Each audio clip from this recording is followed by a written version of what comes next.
The man who looks at you in the eye says, oh, come on. I know who you are. You know, you come to the Guru and say, sir, I have a problem. I'm unhappy and I want to get one up on the universe, or I want to become enlightened. I want spiritual wisdom. Ah, and the Guru looks at you and says, who are you? You know Sri Ramana Maharshi, that great Hindu sage of modern times? People used to come to him and say, Master, who was I in my last incarnation? As if that mattered. And he would say, who is asking the question? And he'd look at you and say, basically, go right down to it. You're looking at me, you're looking out, and you're unaware of what's behind your eyes. Go back in and find out who you are, where the question comes from, why you ask. And if you've looked at a photograph of that man, look at those eyes, and the humor, the lilting laugh, and says, oh, come on.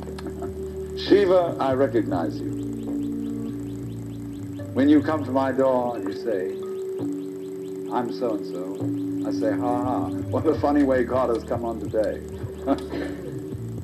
There are all sorts of tricks, of course, that gurus play. Say, well, we're going to put you through the mill. And the reason they do that is simply that you won't wake up until you feel you've paid a price for it. In other words, the sense of guilt that one has, or the sense of anxiety, is simply the way one experiences keeping the game of disguise going on. Do you see that? Supposing you say, I feel guilty.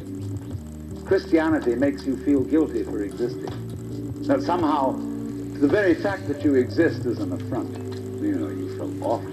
You nailed that man to the cross. Because you eat steak, you have crucified Christ. And what are you going to do about that? This have I done for thee, what doest thou for me? You feel awful that you just exist at all. But that sense of guilt is the veil across the sanctuary. Don't you dare come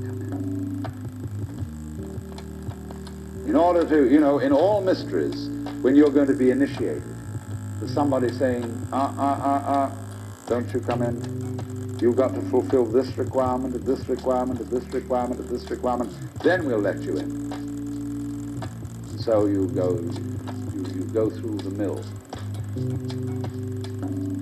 Why?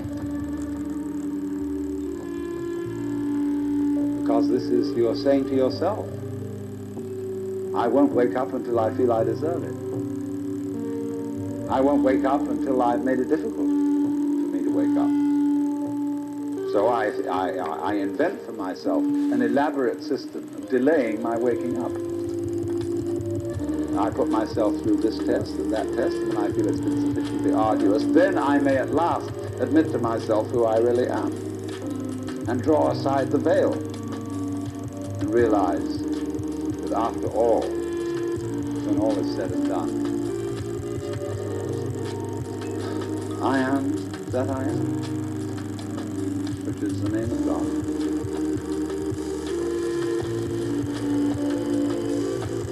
And when it comes to it, that's really rather funny.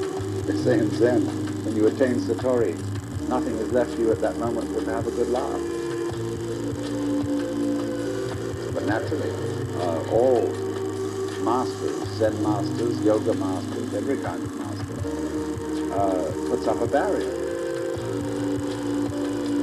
and says to you,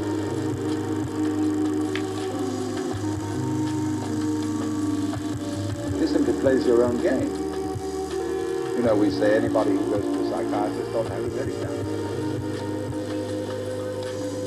Because you, when you go to a psychiatrist, you define yourself as somebody who ought to have his head examined. Same way, the Zen masters say anybody who studies Zen or comes to the Zen master ought to be given 30 blows with his stick. Because he was stupid enough to pose the question that he had a problem.